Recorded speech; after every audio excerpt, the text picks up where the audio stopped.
BTV ਦੇਖ ਰਹੇ ਸਾਰੇ ਦਰਸ਼ਕਾਂ ਨੂੰ ਪਿਆਰ ਭਰੀ ਸਤਿ ਸ਼੍ਰੀ ਅਕਾਲ। ਮੈਂ ਸਿਮਰਨਜੀਤ ਕੌਰ ਲੈ ਕੇ ਹਾਜ਼ਰ ਹਾਂ ਕੈਨੇਡਾ ਅਤੇ ਅੰਤਰਰਾਸ਼ਟਰੀ ਖਬਰਾਂ ਦਾ ਬੁਲੇਟਿਨ। ਸਭ ਤੋਂ ਪਹਿਲਾਂ ਸ਼ੁਰੂਆਤ ਕਰਦੇ ਹਾਂ ਮੁੱਖ ਖਬਰਾਂ ਦੇ ਨਾਲ। ਸਾਊਥ ਈਸਟ ਐਡਮਿੰਟਨ ਵਿੱਚ 3 ਘਰਾਂ 'ਚ ਲੱਗੀ ਅੱਗ, ਚੰਗੀ ਤਰ੍ਹਾਂ ਡਿਸਕਾਰਡ ਨਾ ਕੀਤੀ ਸਮੋਕਿੰਗ ਸਮੱਗਰੀ ਨੂੰ ਦੱਸਿਆ ਜਾ ਰਿਹਾ ਹੈ ਕਾਰਨ।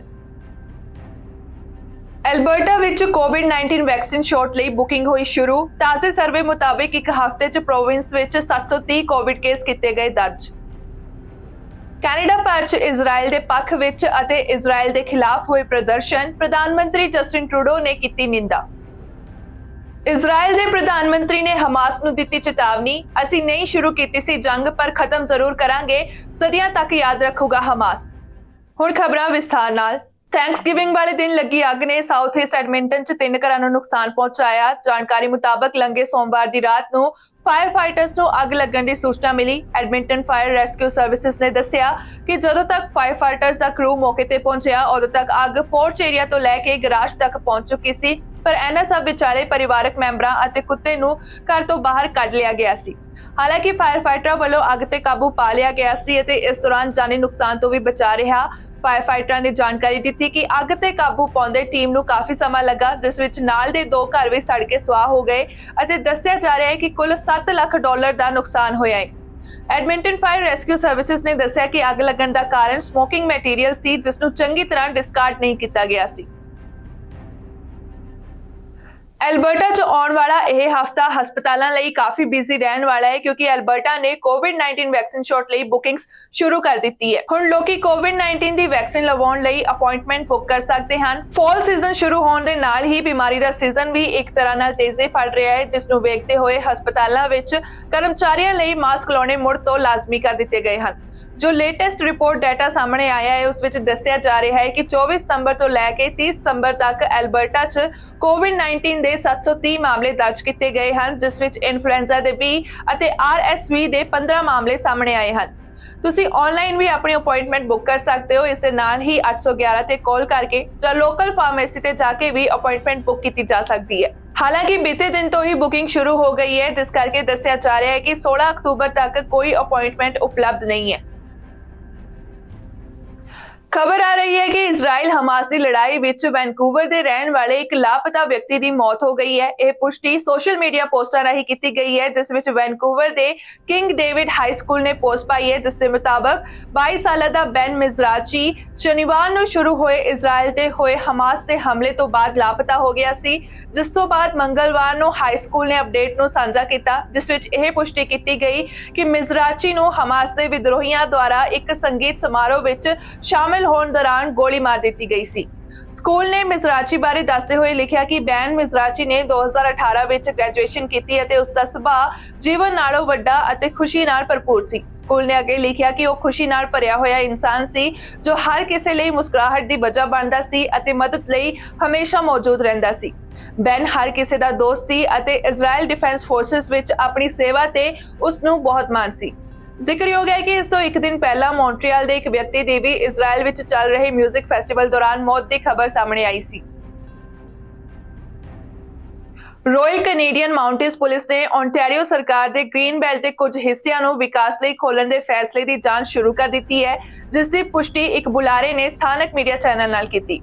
ਇੱਕ ਬਿਆਨ ਵਿੱਚ RCMP ਨੇ ਕਿਹਾ ਕਿ ਫੈਸਲੇ ਨਾਲ ਜੁੜੇ ਦੋਸ਼ਾਂ ਦੀ ਜਾਂਚ ਸ਼ੁਰੂ ਕੀਤੀ ਗਈ ਹੈ ਅਤੇ ਇਹ RCMP ਓਨਟਾਰੀਓ ਡਿਵੀਜ਼ਨ ਦੀ ਸੰਵੇਦਨਸ਼ੀਲ ਅਤੇ ਅੰਤਰਰਾਸ਼ਟਰੀ ਜਾਂਚ ਯੂਨਿਟ ਦੁਆਰਾ ਕਰਵਾਇਆ ਜਾਵੇਗਾ।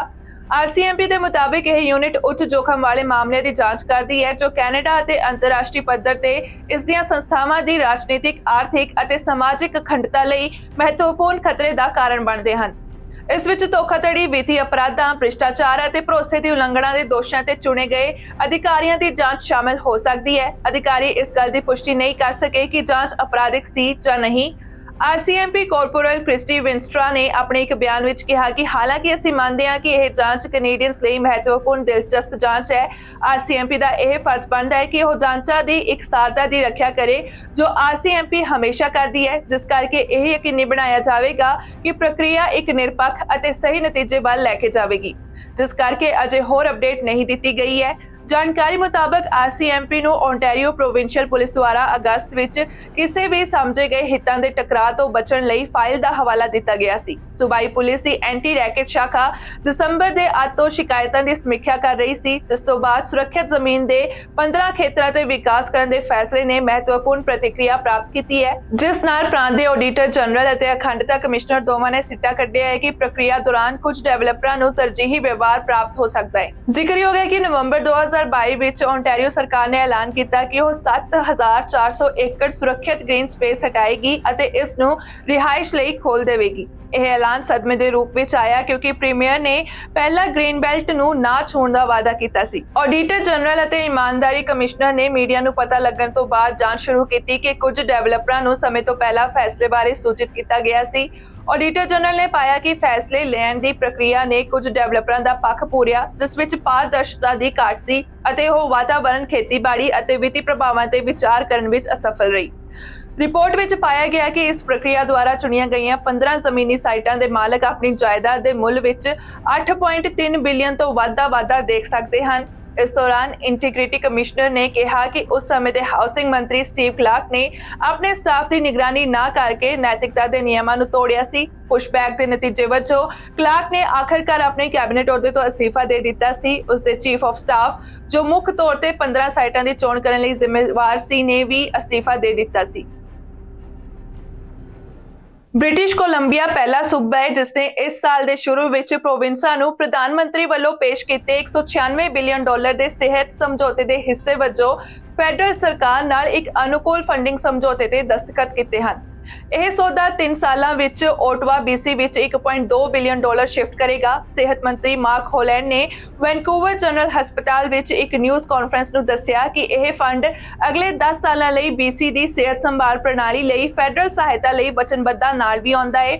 ਹੋਲੈਂਡ ਨੇ ਕਿਹਾ ਕਿ ਸਹਾਇਤਾ ਦਾ ਉਦੇਸ਼ ਕੈਨੇਡੀਅਨ ਹੈਲਥ ਕੇਅਰ ਸਿਸਟਮ ਨੂੰ ਦੁਨੀਆ ਦੇ ਸਭ ਤੋਂ ਉੱਤਮ ਵਿੱਚੋਂ ਇੱਕ ਤੋਂ ਵਧੀਆ ਤੱਕ ਲਿਜਾਣਾ ਹੈ। ਬਦਲੇ ਵਿੱਚ ਪ੍ਰੋਵਿੰਸ ਨੇ ਟੀਮ ਆਧਾਰਿਤ ਪਰਿਵਾਰਕ ਸਿਹਤ ਦੇਖਭਾਲ ਅਤੇ ਮਾਨਸਿਕ ਸਿਹਤ ਅਤੇ ਨਸ਼ਾ ਮੁਕਤੀ ਸੇਵਾਵਾਂ ਤੱਕ ਮਰੀਜ਼ਾਂ ਦੀ ਪਹੁੰਚ ਨੂੰ ਵਧਾਉਣ ਲਈ ਇੱਕ ਯੋਜਨਾ ਤਿਆਰ ਕੀਤੀ ਹੈ। ਬ੍ਰਿਟਿਸ਼ ਕੋਲੰਬੀਆ ਸਰਕਾਰ ਨੇ ਸੱਭਿਆਚਾਰਕ ਤੌਰ ਤੇ ਢੁਕਵੇਂ ਅਤੇ ਸਦਮੇ ਸੂਚਿਤ ਇਲਾਜ ਅਤੇ ਦੇਖਭਾਲ ਤੱਕ ਪਹੁੰਚ ਨੂੰ ਬਿਹਤਰ ਬਣਾਉਣ ਲਈ ਫਰਸਟ ਨੇਸ਼ਨਸ ਹੈਲਥ ਅਥਾਰਟੀ ਨਾਲ ਕੰਮ ਕਰਨ ਲਈ ਵੀ ਸਹਿਮਤੀ ਦਿੱਤੀ ਹੈ। ਪ੍ਰੋਵਿੰਸ ਮਾਨਸਿਕ ਸਿਹਤ ਅਤੇ ਨਸ਼ਾ ਮੁਕਤੀ ਸੇਵਾਵਾਂ ਤੱਕ ਪਹੁੰਚ ਨੂੰ ਵਧਾਏਗਾ ਕਿਉਂਕਿ ਅਪ੍ਰੈਲ 2016 ਵਿੱਚ ਜਨਤਕ ਸਿਹਤ ਐਮਰਜੈਂਸੀ ਦੇ ਐਲਾਨ ਦੇ ਬਾਵਜੂਦ ਓਵਰਡੋਜ਼ ਸੰਕਟ ਨਿਰੰਤਰ ਰਫ਼ਤਾਰ ਨਾਲ ਜਾਰੀ ਹੈ। ਬ੍ਰਿਟਿਸ਼ ਕੋਲੰਬੀਆ ਦੀ ਮਾਨਸਿਕ ਸਿਹਤ ਅਤੇ ਨਸ਼ਾਖੋਰੀ ਮੰਤਰੀ ਜੈਨੀਫਰ ਵਾਈਟਸਾਈਡ ਨੇ ਕਿਹਾ ਕਿ ਇਹ ਸਮਝੌਤਾ ਇਲਾਜ ਅਤੇ ਰਿਕਵਰੀ ਸੇਵਾਵਾਂ ਵਿੱਚ ਨੌਜਵਾਨਾਂ ਦੀ ਮਦਦ ਕਰਨ ਦੀਆਂ ਉਹਨਾਂ ਦੀਆਂ ਯੋਜਨਾਵਾਂ ਦਾ ਸਮਰਥਨ ਕਰਦਾ ਹੈ। ਇਸ ਲਈ ਹਰ ਨੌਜਵਾਨ ਨੂੰ ਉਹਨਾਂ ਦੇ ਆਪਣੇ ਭਾਈਚਾਰਿਆਂ ਵਿੱਚ ਹੀ ਲੋੜੀਂਦੀ ਮੁਫਤ, ਗੁਪਤ ਅਤੇ ਸਮੇਂ ਸਿਰ ਦੇਖਭਾਲ ਮਿਲੇਗੀ। BC ਦੇ ਸਿਹਤ ਮੰਤਰੀ ਐਡਰੀਅਨ ਡਿਕਸ ਨੇ ਕਿਹਾ ਕਿ ਇਹ ਸਮਝੌਤਾ ਸਰਕਾਰ ਨੂੰ ਸੂਬੇ ਭਰ ਵਿੱਚ ਆਪਣੇ ਸਿਹਤ ਸੰਭਾਲ ਕਰਮਚਾਰੀਆਂ ਦੀ ਸਹਾਇਤਾ ਕਰਨ ਦੀ ਇਜਾਜ਼ਤ ਦੇਵੇਗਾ। ਕੈਨੇਡਾ ਵਿੱਚ ਯਹੂਦੀ ਅਤੇ ਫਲਸਤੀਨੀ ਭਾਈਚਾਰਿਆਂ ਨੇ ਹਫ਼ਤੇ ਦੇ ਅੰਤ ਵਿੱਚ ਇਜ਼ਰਾਈਲ 'ਚ ਹੋਈ ਹਿੰਸਾ ਦੇ ਪ੍ਰਤੀਕਰਮ ਵਜੋਂ ਵੱਖ-ਵੱਖ ਥਾਵਾਂ ਤੇ ਵਿਰੋਧ ਪ੍ਰਦਰਸ਼ਨਾਂ 'ਚ ਸ਼ਾਮਲ ਹੋਏ। ਟੋਰਾਂਟੋ, ਕੈਲਗਰੀ, ਓਟਵਾ ਵਰਗੇ ਵੱਡੇ ਸ਼ਹਿਰਾਂ ਵਿੱਚ ਰੈਲੀਆਂ ਦਾ ਆਯੋਜਨ ਕੀਤਾ ਗਿਆ ਸੀ। ਟੋਰਾਂਟੋ ਦੇ ਨੇਥਨ ਫਿਲਿਪਸ ਸਕੁਆਇਰ ਵਿਖੇ 1000 ਤੋਂ ਵੱਧ ਲੋਕ ਇਕੱਠੇ ਹੋਏ। ਕਈਆਂ ਨੇ ਕਿਹਾ ਕਿ ਉਹ ਉੱਥੇ ਫਲਸਤੀਨੀ ਲੋਕਾਂ ਦੀ ਹਮਾਇਤ ਕਰਨ ਲਈ ਆਏ ਸਨ, ਨਾ ਕਿ ਹਮਾਸ ਦੁਆਰਾ ਹਫ਼ਤੇ ਦੇ ਅੰਤ ਵਿੱਚ ਇਜ਼ਰਾਈਲੀਆਂ ਵਿਰੁੱਧ ਕੀਤੇ ਗਏ ਘਾਤਕ ਹਮਲਿਆਂ ਦੀ ਵਡਿਆਈ ਕਰਨ ਲਈ ਆਏ ਹਨ। ਫਿਰ ਵੀ ਕਈਆਂ ਨੇ ਉਹਨਾਂ ਹਮਲਿਆਂ ਦੀ ਨਿੰਦਾ ਕਰਨ ਤੋਂ ਵੀ ਇਨਕਾਰ ਕਰ ਦਿੱਤਾ ਜਿਸ ਵਿੱਚ ਕਥਿਤ ਤੌਰ ਤੇ 1000 ਤੋਂ ਵੱਧ ਇਜ਼ਰਾਈਲੀ ਮਾਰੇ ਗਏ ਸਨ। ਪ੍ਰਦਰਸ਼ਨ 'ਚ ਮੌਜੂਦ ਕਈ ਲੋਕਾਂ ਨੇ ਕਿਹਾ ਕਿ ਇਸ ਦੀ ਬਜਾਏ ਧਿਆਨ ਇਸ ਗੱਲ ਤੇ ਹੋਣਾ ਚਾਹੀਦਾ ਹੈ ਕਿ ਕਿਵੇਂ ਇਜ਼ਰਾਈਲ ਨੇ ਫਲਸਤੀਨੀਆਂ ਨਾਲ ਬਦਸਲੂਕੀ ਕੀਤੀ ਹੈ ਅਤੇ ਦਹਾਕਿਆਂ ਤੋਂ ਫਲਸਤੀਨੀ ਜ਼ਮੀਨ ਤੇ ਕਬਜ਼ਾ ਕੀਤਾ ਹੈ।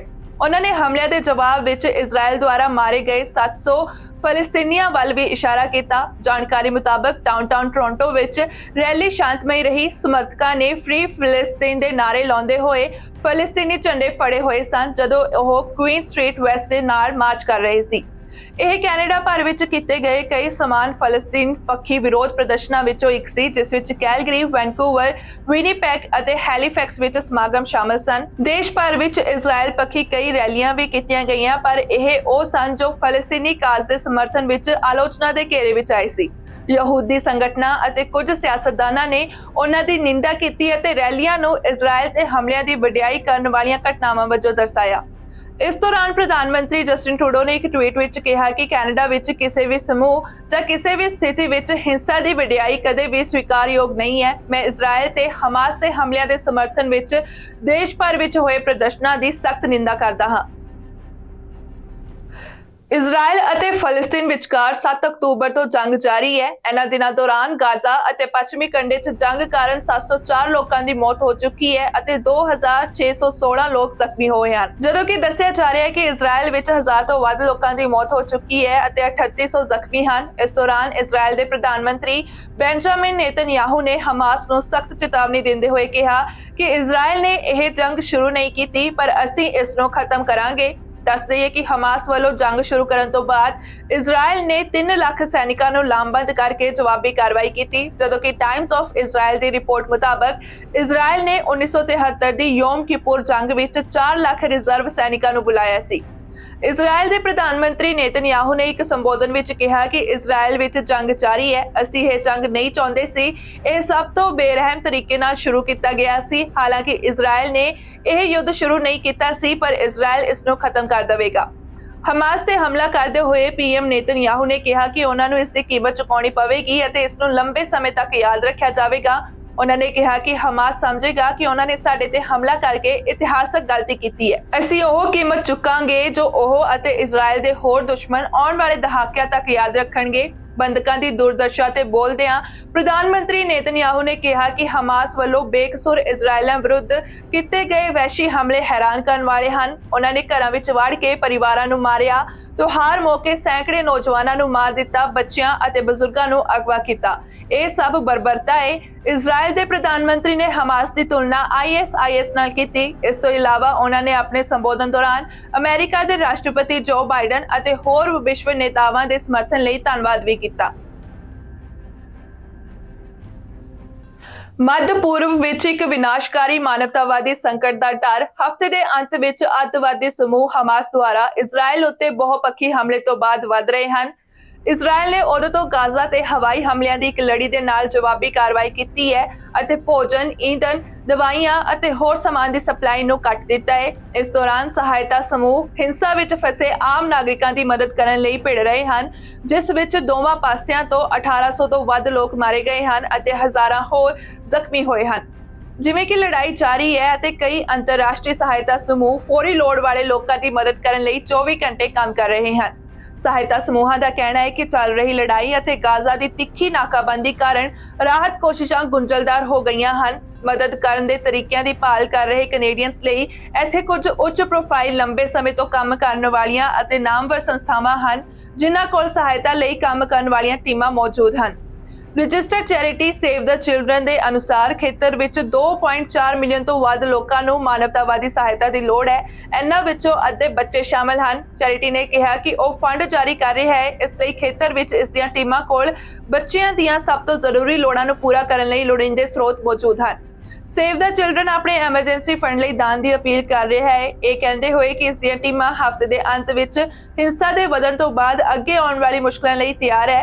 सेव द चिल्ड्रन ने कहा कि एक US $50 का दान संघर्ष तो प्रभावित बच्चियां नूं 10 निੱਘੇ आरामदायक कंबल प्रदान कर सकता है, जदों कि $100 संकट विच परिवार नूं 1 महीने का पौष्टिक भोजन सप्लाई करन विच मदद करता है। डॉक्टर्स विदाउट बॉर्डर्स एक स्वतंत्र अते निरपक्ष मानवतावादी संस्था है जो दुनिया भर विच दहाकियां तो काम कर रही है। संगठन ने कहा कि वह गाजा विच हस्पतालां अते सेहत सहूलतां लई मैडिकल सप्लाई दान कर रहा है। कनेडियंस लई जो यह यकीनी बनाना चाहते हैं कि उन्हां दे दान एक जायज़ रजिस्टर्ड चैरिटी नूं जा रहे हैं। कैनेडा रेवेन्यू एजेंसी कोल एक खोजयोग डेटाबेस है जिथे कनेडियंस किसी चैरिटी की संपर्क जानकारी, आम गतिविधियां अते वित्तीय जानकारी देख सकते हैं, जेकर वो इस बारे यकीनी नहीं हैं कि उन्हां दा पैसा कित्थे जा रहा है।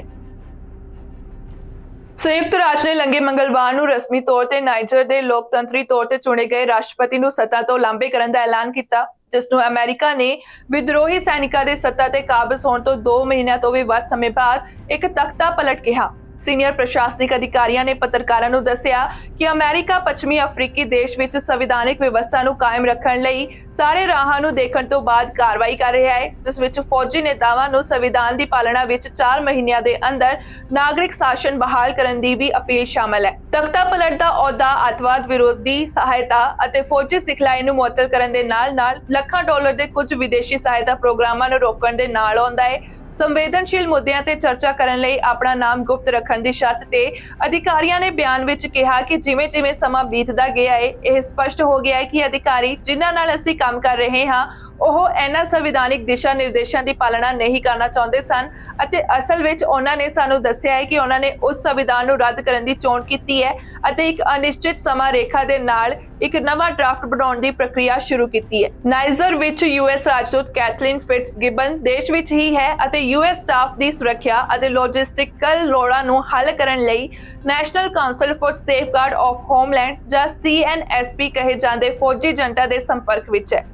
ਪ੍ਰਸ਼ਾਸਨ ਦੇ ਅਧਿਕਾਰੀਆਂ ਨੇ ਕਿਹਾ ਕਿ ਮੁਅੱਤਲ ਕੀਤੀ ਸਹਾਇਤਾ ਦੀ ਮੁੜ ਸ਼ੁਰੂਆਤ ਲਈ CNSP ਦੁਆਰਾ ਇੱਕ ਤੇਜ਼ ਅਤੇ ਭਰੋਸੇਮੰਦ ਸਮਾਂ ਸੀਮਾ ਵਿੱਚ ਜਮਹੂਰੀ ਸ਼ਾਸਨ ਦੀ ਸ਼ੁਰੂਆਤ ਕਰਨ ਅਤੇ ਬੇਦਖਲ ਰਾਸ਼ਟਰਪਤੀ ਮੁਹੰਮਦ ਬਾਜ਼ੂਮ ਦੀ ਰਿਹਾਈ ਲਈ ਕਾਰਵਾਈ ਦੀ ਲੋੜ ਹੋਵੇਗੀ, ਜੋ ਜੁਲਾਈ ਤੋਂ ਆਪਣੀ ਪਤਨੀ ਅਤੇ ਪੁੱਤਰ ਨਾਲ ਘਰ ਵਿੱਚ ਨਜ਼ਰਬੰਦ ਹੈ। ਅਮਰੀਕੀ ਅਧਿਕਾਰੀਆਂ ਨੇ ਕਿਹਾ ਕਿ ਡਰੋਨ ਆਧਾਰਿਤ ਨਿਗਰਾਨੀ ਆਪਰੇਸ਼ਨ ਜਾਰੀ ਰਹੇਗਾ ਅਤੇ ਬਲ ਸੁਰੱਖਿਆ ਤੱਕ ਸੀਮਿਤ ਰਹੇਗਾ। ਫਿਰ ਵੀ ਅਧਿਕਾਰੀਆਂ ਨੇ ਇਹ ਵੀ ਸਵੀਕਾਰ ਕੀਤਾ ਹੈ ਕਿ ਨਾਈਜਰ ਵਿੱਚ ਸੁਰੱਖਿਆ ਖਲਾਅ ਨੂੰ ਯਕੀਨੀ ਬਣਾਉਣ ਲਈ ਖਿੱਤੇ ਵਿੱਚ ਵਧੇਰੇ ਵਿਆਪਕ ਤੌਰ ਤੇ ਖਤਰਿਆਂ ਦੀ ਨਿਗਰਾਨੀ ਕਰਨ ਲਈ ਸੈਨਿਕਾਂ ਨੂੰ ਰਹਿਣ ਦੀ ਜ਼ਰੂਰਤ ਹੈ। ਅੱਤਵਾਦੀ ਸੈੱਲਾਂ ਦਾ ਸ਼ੋਸ਼ਣ ਕਰਨ ਦਾ ਮੌਕਾ ਨਹੀਂ ਬਣਾਉਂਦੇ। ਪੱਛਮੀ ਅਫਰੀਕਾ ਦੇ ਸਾਹਿਲ ਖੇਤਰ ਲਈ ਅਮਰੀਕਾ ਦੇ ਸਾਬਕਾ ਵਿਸ਼ੇਸ਼ ਦੂਤ ਅਤੇ ਐਟਲਾਂਟਿਕ ਕੌਂਸਲ ਦੇ ਇੱਕ ਵਿਸ਼ੇਸ਼ ਸਾਥੀ ਪੀਟਰ ਫੋਮ ਨੇ ਕਿਹਾ, ਜਦੋਂ ਕਿ ਤਖਤਾ ਪਲਟ ਦਾ ਐਲਾਨ ਨਤੀਜੇ ਦੇ ਨਾਲ ਆਉਂਦਾ ਹੈ, ਇਹ ਸਥਿਤੀ ਦੀ ਅਸਲੀਅਤ ਨੂੰ ਦਰਸਾਉਂਦਾ ਹੈ, ਜੋ ਇਹ ਦਰਸਾਉਂਦਾ ਹੈ ਕਿ ਬਾਜ਼ੂਮ ਦੀ ਬੇਦਖਲੀ ਨੂੰ ਉਲਟਾਉਣ ਦੀ ਸੰਭਾਵਨਾ ਨਹੀਂ ਹੈ। ਅੱਜ ਦੀਆਂ ਖਬਰਾਂ ਦੇ ਵਿੱਚ ਇੰਨਾ ਹੀ। ਮੁੜ ਤੋਂ ਹਾਜ਼ਰ ਹੋਵਾਂਗੇ ਨਵੀਆਂ ਖਬਰਾਂ ਦੇ ਨਾਲ। ਤੁਸੀਂ ਵੇਖਦੇ ਰਹੋ BTV, B positive, B yourself.